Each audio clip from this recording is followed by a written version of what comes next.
ఇక్కడ పేరు ఎత్తని ఎట్లా ఎదురు ఆయన పేరు ఎందుకు అంటున్నారు. ఏ ఊళ్ళో పోయినా ఆయన పేరు మీద మాట్లాడదామంటే ఆయన పేరు ఎందుకు ఎత్తేది, ఆయనకి ఏమున్నది, ఆయన ఎప్పుడో రాజకీయ సమాధి అయిపోయిందని చెప్తా ఉంటారు. ఈరోజు మేడిగడ్డ నుంచి వెళ్ళి నీళ్ళన్నీ కిందికి పోతున్నాయి. ఎక్కడ ఆగుతున్నాయి ఇవన్నీ కూడా? సమ్మక్క సారాలమ్మ బ్యారేజ్ దగ్గర 7 టీఎంసీల నీళ్లు ఎప్పటికీ నిల్వ ఉంటున్నాయి. 100% సమ్మక్క సారాలమ్మ బ్యారేజీ టిఆర్ఎస్ ప్రభుత్వ హయాంలో పూర్తి చేయడం జరిగింది.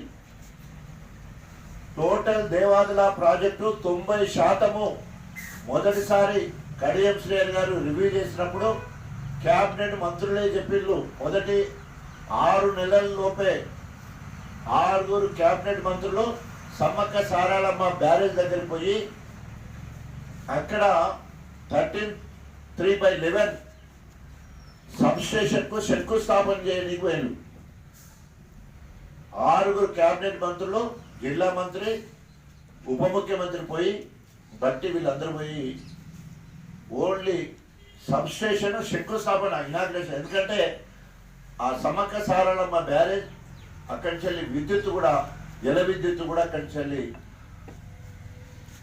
ఉత్పత్తి అవుతుంది కాబట్టి దానికోసం ఒక సబ్స్టేషన్ను శంకుస్థాపన చేయకపోయి అప్పటి వరకు సిడబ్ల్యూసి అనుమతి లేదు, పక్క రాష్ట్రంతో ఎల్ఓసి లేదు.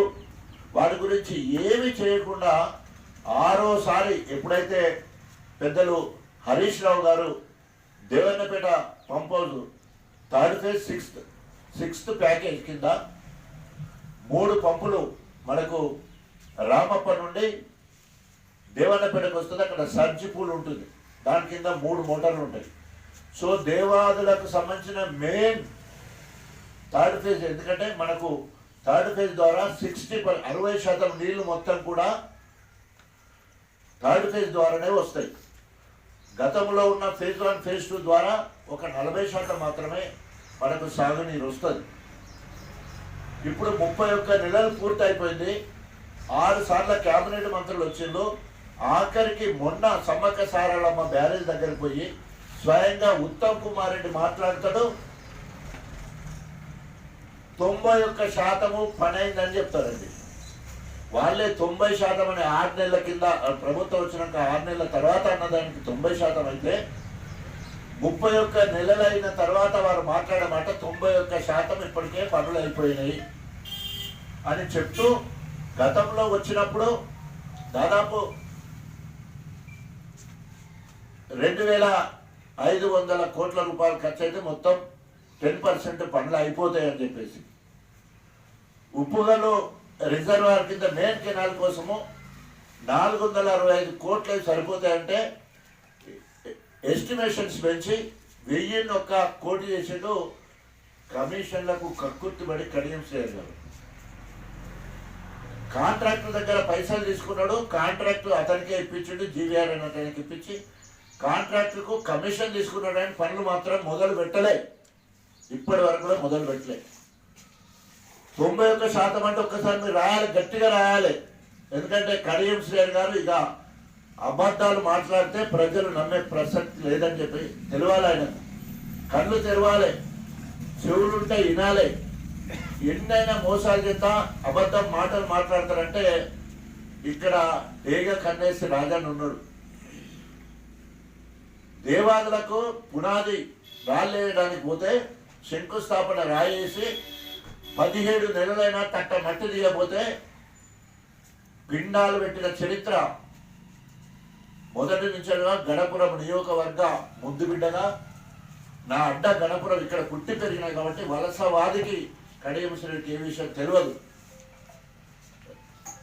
ఆయనే చెప్పుకుంటాడు, నాకు గణపురము రాజకీయ భిక్ష పెట్టింది. గణపురం భిక్ష పెట్టినప్పుడు ఎంత విశ్వాసంగా ఉండాలి. ఊరు కుక్కలకు కూడా ఇంత అన్నం వేస్తే తెల్లాలేసి ఆడ వచ్చి పండుకుంటే విశ్వాసంగా.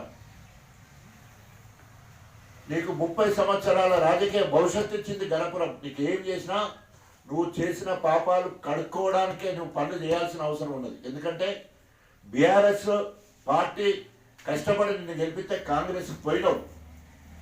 ఏమన్నా సాధించినావు అంటే రోడ్ల మీద ఇనుప ఫ్లెక్సీలు పెట్టుకుంటాడు, ఎందుకంటే ఎవరైనా తీసేస్తారనే భయంతో. ఎందుకంటే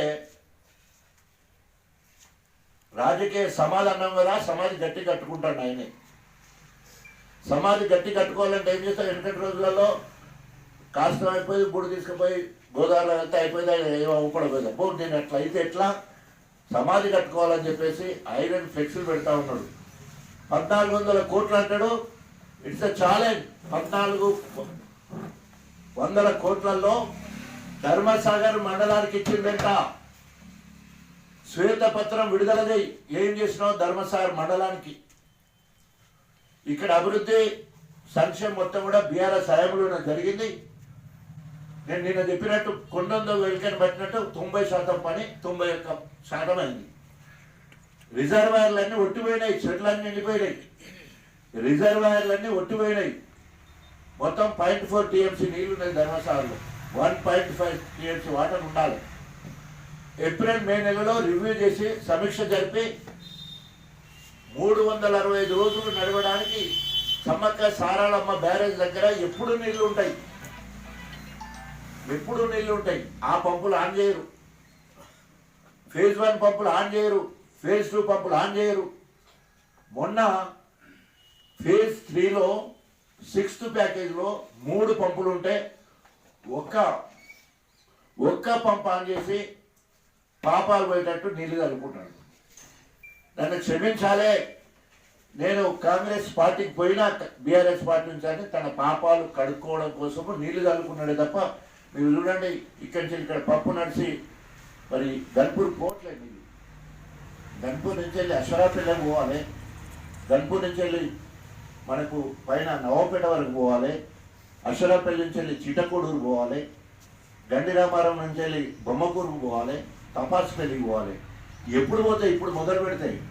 నాటు పోసే సమయం అయిపోయింది, నాటేసే సమయం అయిపోయింది. నీళ్ళు లేవా అంటే నీళ్లు సమృద్ధిగా 7 టీఎంసీ నీళ్లు సమ్మక్క సారాలమ్మ బ్యారేజ్ దగ్గర 365 రోజులు ఉండడం కోసమే రీడిజైనింగ్, రీఇంజనీరింగ్ చేసి దాదాపు 1750 కోట్ల రూపాయలు బట్టి మొత్తం పనులన్నీ అప్పుడే పూర్తి చేయడం జరిగింది బీఆర్ఎస్ హయాంలోనే. నీ చిత్తశుద్ధి ఎక్కడున్నది? నువ్వు ఎట్లా దేవాదుల సృష్టికర్త, సిగ్గుండాలి కదా మాట అనడానికి.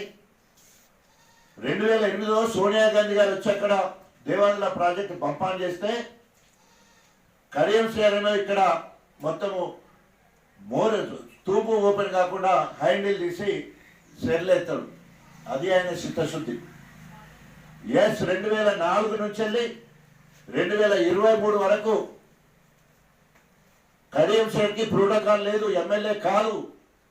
2004లో పెద్దలు విజయరామారావు గెలిచాడు, 9లో నేను గెలిచిన, 12లో నేను గెలిచిన, 14లో నేను గెలిచిన, 18లో నేను గెలిచిన. మరి ఇక నువ్వు ఎప్పుడు చేసావు పని? అంతకుముందు ఓన్లీ శిలాపలకాలేనే, దానికి నేను పిండాలే పెడితే నువ్వు సృష్టికర్త ఎట్లా చెప్పుకోవడానికి కనీసం సిగ్గు శరము ఉండాలి కదా. ఏది పెడితే అది నమ్ముతారని ఇష్టం ఉన్నట్టు మాట్లాడితే తప్పకుండా నీ శతకం పూర్తయిపోయింది. నీకు రాజకీయ సమాధి కట్టాలని కేసీఆర్ పిలిపించిండు. గణపురం నియోజకవర్గ ప్రజలు నీకు రాజకీయ సమాధి కట్టి తీరుతారు. కట్టడాక ఊపిక నువ్వే మరి ఇనుప ఫ్లెక్స్లతో ఇప్పుడే కట్టుకుంటున్నావు అని. సీఎం ఉంటాడు, మంత్రులు ఉంటారు, 1000 కోట్ల పనులు జరుగుతుంటే వాళ్ళు ఎక్కడ ఫ్లెక్స్లు పెట్టరు, అందులో ఇనుప ఫ్లెక్స్లు అసలుకే పెట్టరు. అంటే నీకు ఏంది అభద్రతా భావం? ఏంటి అభద్రతా భావం? ఎందుకు నీకు? దయచేసి ఇప్పటికైనా బేసిజాలకు పోకుండా, బేసిజాలకు నేను అధికారంలో ఉన్నా కూడా ధర్మసాగర్ నుంచి వెళ్ళి గండి రామారావు వరకు కాలు వెంబడి పాదయాత్ర చేస్తుంటారు, పెద్ద నీరెట్టి లెక్క. గన్పూర్ పంప్ హౌస్ నుంచి వెళ్ళి అశ్వరాపల్లి వరకు పాదయాత్ర చేసినాం నీళ్లు తీసుకుపోవడానికి. నీళ్లు రాకపోతే నేను చెప్పిన టైంలో అధికారంలో ఉండి నీళ్లు రాకపోతే తూము మీద పడిన ఫోటోలు ఇప్పుడు కూడా కనబడతాయి. పొద్దున 11 గంటల నుంచి 3 గంటల వరకు నీళ్ళు వచ్చే వరకు తూము మీదనే పడుకున్నాం. నీ చిత్తశుద్ధి ఎక్కడ? 147 కోట్లతోటి ఆర్ఎస్ మెయిన్ కెనాలు నీ 1400 కోట్లలో ఒక లెక్కది. 147 కోట్లతోటి సీసీ ఆల్రెడీ నవపేట నీళ్ళు పోతాను, అన్ని పోతున్నాయి. కానీ కమిషన్ల కోసము ఓ పని పట్టుకొచ్చుకున్నాడు. ఇరిగేషన్లో అయితే పైసలు బాగా కమిషన్ వస్తుందని చెప్పేసి అది అట్లే ఉన్నది, ఇప్పటివరకు అట్లయిపోయింది.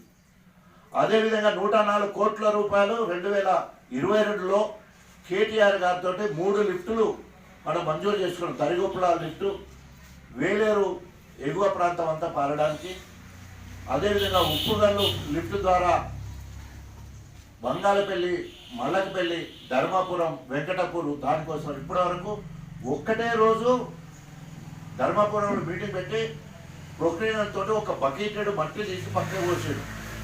ఆ బొందలో ఏం చేయాలి లేక మళ్ళీ 2వ పిండాలు పెట్టినా ఏం చేయాలి? 2 సార్లు పిండాలు ఎవరు పెట్టారు? ఆయన ఆ బొందకు పిండాలు పెట్టే అవకాశం నాకే వచ్చింది. అరే ఒక బకెట్ తీసుకుంటున్నా అంటే పైసలు మంజూరాయి, టెండర్ అయిపోయి, కాంట్రాక్టర్ ఉండే అంటే నీ అలసత్వం. అంటే నీకు రావాల్సిన కమిషను రాలేదు కాబట్టి పనులు మొదలు పెడతాడు.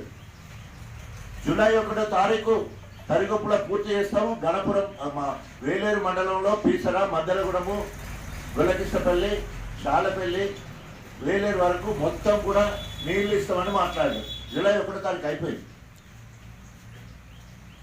కింద లిఫ్ట్ అట్లే ఉన్నది, పైన లిఫ్ట్ అట్లనే ఉన్నది.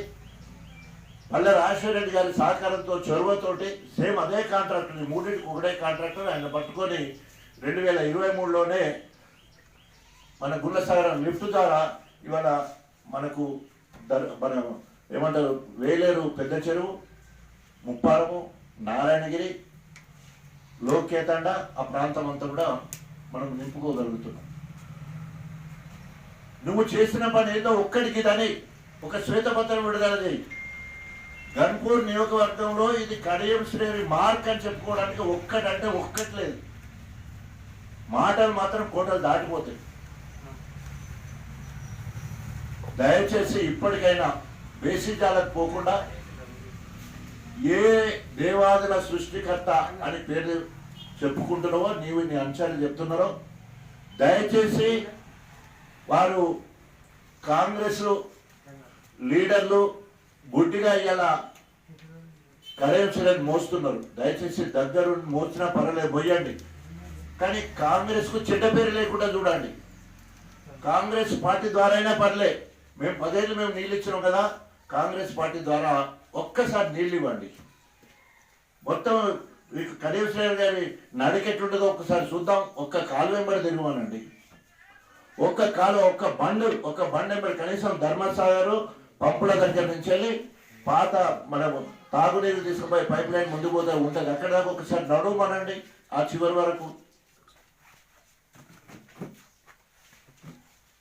ధర్మసాగరు గత సంవత్సరము భారీ వర్షాలతోటి సరైన ప్రణాళిక లేక ఒక్కసారి ధర్మసాగరు భక్తుల దగ్గర గేట్ లైన్ లేకపోతే మొత్తము దేవునూరు సోమదేవరపల్లి మునిగిపోయింది.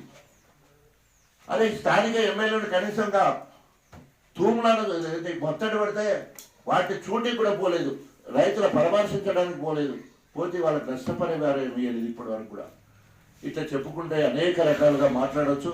కాబట్టి అది ఇప్పటికే సచిన శివం కడియం శ్రీహరి గారు రాజకీయ సమాధి సిద్ధమైంది. దయచేసి మళ్ళొకసారి రాష్ట్ర ప్రభుత్వానికి నేను విజ్ఞప్తి చేస్తున్నా, జిల్లా మంత్రులకు విజ్ఞప్తి చేస్తా ఉన్నా, బేసిజాలకు పోకుండా దేవాదులకు సరిపోయే నీళ్లున్నాయి.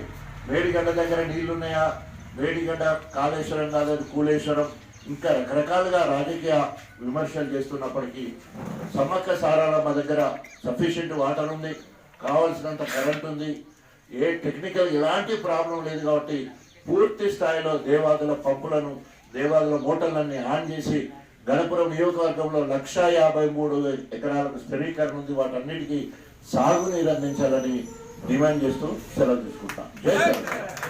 జై తెలంగాణ.